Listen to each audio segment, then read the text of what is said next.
श्री सद्गुरु महाराज की जय। प्रातः स्मरणे अनंत श्री घोषित परमाराध्य संत सद्गुरु महर्षि में परमहंस जी महाराज का प्रवचन। कर्म करते हुए ईश्वर भजन करो। बंदो गुरु पद कंज कृपा सिंधु नर रूप हरि मोहतम पुंज जासु वचन रवि कर निकर। प्यारे प्रतिष्ठित भक्त और सज्जनों, मैंने सुना और देख भी रहा हूँ कि यह गीता भवन है। इसमें भगवान श्री कृष्ण का बताया हुआ गीता ज्ञान हमको मिलना चाहिए। भगवान श्री कृष्ण के बताए ज्ञान के संबंध में कहा गया है कि सब उपनिषद गौ रूप हैं, अर्जुन बछड़ा है और भगवान कृष्ण दूहने वाले हैं। उपनिषदों के ज्ञान का सार निकालकर जो भगवान श्री कृष्ण ने दिया है वही श्रीमद् भागवत गीता है। भगवान श्री कृष्ण ने गीता का ज्ञान विकट संकट समय में अर्जुन को दिया था। वह समय कैसा था आप जानते हैं। महाभारत युद्ध के आरंभ का समय था। खास अपने चचेरे भाइयों में यह युद्ध हुआ था। अर्जुन ने कहा कि भगवान मेरे रथ को दोनों सेनाओं के बीच ले चलिए, जिससे मैं देख सकूं कि मुझे किन वीरों से लड़ना है।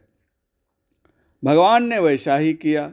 दोनों तरफ दृष्टिपात करके अर्जुन ने देखा कि दोनों ओर मेरे अपने ही लोग हैं। इन सबों को अपने हिस्से के राज्य को प्राप्त करने के लिए मारो और मरवाओ, ऐसा क्रूर कर्म करना ठीक नहीं। उनका चित्त दयार्द्र होकर विह्वल हो गया और करुणा से भर गया। उन्होंने भगवान से कहा कि मैं युद्ध नहीं करूँगा। श्री कृष्ण ने फटकारा और कहा, तू अपने क्षत्रित्व को भूलकर ऐसा बोल रहे हो। क्षत्रिय युद्ध के लिए ललकारे जाने पर मुंह नहीं मोड़ते। पुनः भगवान श्री कृष्ण ने कहा, तू किसको मारोगे? अध्यात्म ज्ञान यहीं से आरंभ होता है। सांख्य दर्शन के अनुकूल अध्यात्म ज्ञान का उपदेश दिया कि शरीर मरा हुआ है ही, आत्मा अवध्य है, तो किसके लिए शोक करता है? जैसे अपने एक ही शरीर में अनेक वस्त्रों को धारण किया है और अनेक वस्त्र धारण होंगे, उसी तरह यह चेतन आत्मा अनेक शरीरों को धारण कर चुकी है और अनेकों शरीर धारण करेगी। तुम्हारे और हमारे बहुत से जन्म हुए हैं, मैं जानता हूँ, तू नहीं जानता। भगवान महायोगेश्वर थे, अनेक जन्मों की बातें वे क्यों नहीं जानेंगे? आप जानते हैं कि भगवान बुद्ध के दो बड़े शिष्य थे, सारिपुत्र और मोदगल्यायन। मोदगल्यायन सिद्ध पुरुष थे और सारिपुत्र भी सिद्ध थे। मोदगल्यायन समाधि में बैठे थे। उनको दुष्टों ने सांप्रदायिकता के द्वेष के कारण इतना पीटा कि हड्डी चूर चूर कर दिया। इसी में उनका शरीर छूटा। शिष्यों ने भगवान बुद्ध से पूछा कि ऐसे सिद्ध महात्मा की यह दशा क्यों हुई? बुद्ध ने कहा, अपने माता पिता को जो बहुत वृद्ध थे, उन्होंने पूर्व के एक जन्म में जंगल में छोड़ दिया था। भगवान श्री कृष्ण ने कहा, मुझे अनेक जन्मों की बातें याद हैं, तुमको नहीं। क्यों? इसलिए कि वे महायोगेश्वरो हरि थे। बचपन काल में दूध पीते समय से ही वे अपनी महालीला दिखाने लगे थे। यह योग की महिमा है। भगवान ने सांख्य योग का ज्ञान दिया, आत्मा की अमरता का ज्ञान दिया। आत्म तत्व अमर है, यह ज्ञान प्रत्यक्ष कैसे हो? इसलिए उन्होंने योग शास्त्र के अनुकूल वचन कहना आरंभ किया। मैं समझता हूँ दूसरा अध्याय ही समस्त गीता है। योग कहते किसको हैं? कर्म करने की कुशलता को योग कहते हैं, समत्व को योग कहते हैं। समत्व प्राप्त होता है समाधि साधन में। इन तीनों बातों को आप मुख्य मानिए। आगे चलकर कर्म करने का कौशल क्या है वर्णन किया गया है। कर्म इस तरह करो कि उसके फल में आसक्ति नहीं हो। कर्म फल छोड़कर कर्म करो। ईश्वर में सब कर्म अर्पण करो। अविवाहित कर्म नहीं करो और आत्मरत होकर कर्म करो। ईश्वर अर्पण बुद्धि से काम करो। समत्व धारण करके कर्म करो। यह कर्म करने का कौशल है। तब तुमको कर्म का बंधन नहीं होगा। कर्म में राजस, तामस और सात्विक का भी बहुत वर्णन किया और अंत में कहा कि सब धर्मों को छोड़कर मेरी शरण में आ जा। फलाशा छोड़कर कैसे कर्म किया जाए? कर्म हमको बंधन न दे, इस आशा से भी कर्म करते हैं तो फलाशा है। पुत्र धन आदि के लिए जो कर्म करते हैं फलाश से युक्त है और इनको छोड़कर कर्म किया, यह क्यों? इसलिए कि बंधन से मुक्त होऊंगा, यह भी एक फलाशा हुआ। फिर कहा कि योगस्थ होकर कर्म करो। समाधि साधन करके ही कोई योगस्थ होगा। समाधि साधन में समत्व की प्राप्ति होती है। इसके अंदर है कि आत्मरत होकर कर्म करो। ये सब बातें एक ही योग शब्द पर निर्भर है। भगवान श्री कृष्ण ने अर्जुन को लड़ने के लिए साहस दिया और कहा कि लड़ो भी और मेरा स्मरण भी करो। उस समय का युद्ध आज की तरह नहीं था। एक दूसरे के तीर को देखता था और काटता था। यह संसार कर्म क्षेत्र है। जो कर्म करते जाओ और ईश्वर का स्मरण भी नहीं छोड़ो। संत पलटू साहब ने कहा है, कमठ दृष्टि जो लावई सो ध्यानी परमान, सो ध्यानी परमान सूरत से अंडा सेवय।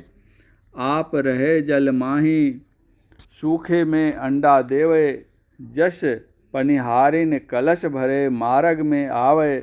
कर छोड़े मुख वचन चित कलशा में लावे। फनी मणि धरे उतारी आपू चरणे को जावे। वह गाफिल ना पड़े सुरति मणि माही रहावे। पलटू कारज सब करे सुरति रहे अलगान। कमठ दृष्टि जो लावई सो ध्यानी परमान। कछुई सूखी जमीन पर अंडा देती है और अपने पानी में रहती है। ख्याल से अंडा सेती है, चिड़िया की तरह अंडे पर बैठकर नहीं। कछुई को कोई मार दे तो अंडा सड़ जाए। रामकृष्ण परमहंस जी ने भी बड़े मज़े की बात कही है। धान कूटने वाली स्त्री को देखो, उखल में से कैसे चावल निकालती है। जड़ा सा मूसल से ध्यान हट जाए तो हाथ टुकड़े टुकड़े हो जाए। इसी तरह संसार का काम करते हुए अपना ख्याल ईश्वर में लगा कर रखो। पलटूदास जी की और रामकृष्ण परमहंस की कोई नई बात नहीं है। भगवान श्री कृष्ण की मानुस्मर युद्धश्च वाली बात ही है। समत्व साधन आत्मरत होने से होगा। जो आत्मरत नहीं होगा उसको समत्व नहीं होगा। विविध कर्मों में जाने वाला समत्व लाभ नहीं कर सकता। भगवान श्री कृष्ण के कहने का मतलब है कि समाधि साधन योग के द्वारा करो और अस्थित प्रज्ञ होकर कर्म करने पर तुमको पाप नहीं लगेगा। उपनिषद का सार भी श्रीमद्भागवत गीता है, ध्यान बिंदु उपनिषद में है। यदि शैल समंग पापंग विस्तीर्ण बहु योजनम विद्यते ध्यान योगेन नान्यो भेद कदाचन। यदि पर्वत के समान कई योजन तक फैला हुआ पाप हो तो वह ध्यान योग से नष्ट हो जाता है। इसके समान पापों को नष्ट करने वाला अन्य कोई उपाय नहीं है। इसका क्या मतलब है? ध्यान योग में आत्मरत होना और समत्व होना होगा। उपनिषद वाक्य और भगवान के वाक्य में एकता है। किसी भी जरिए से मन की एक ओरता हो, वह ओर किधर हो, राजस व तामस में नहीं, केवल सात्विक में। सात्विक भावों को आरंभ में हटाना नहीं होगा। ध्यान योग वाला विषयों की ओर से ऊपर उठेगा और तब जो पाप होने वाला है वह नहीं होगा। ध्यान योग में मन की एक ओरता होती है, एक ओरता में पूर्ण रूप से एक बिंदुता होती है। लकीर में अनेक बिंदु होते हैं। ध्यान बिंदु उपनिषद में इसलिए कहा है परम बिंदु, तेजोपनिषद में कहा है तेजो बिंदु परम ध्यानम विश्वात्म हृदय संस्थितम। लकीर के अंत और आरंभ में एक बिंदु होता है। लकीरों के मिलन स्थान में एक बिंदु होता है। लकीर भी कोई मामूली चीज़ नहीं है, उसमें लंबाई ही लंबाई होती है, चौड़ाई नहीं। बिंदु का स्थान है, परिमाण नहीं। इस तरह आप न तो बिंदु और न रेखा ही मन से बना सकते हैं, बिंदु ही बीजाक्षर है।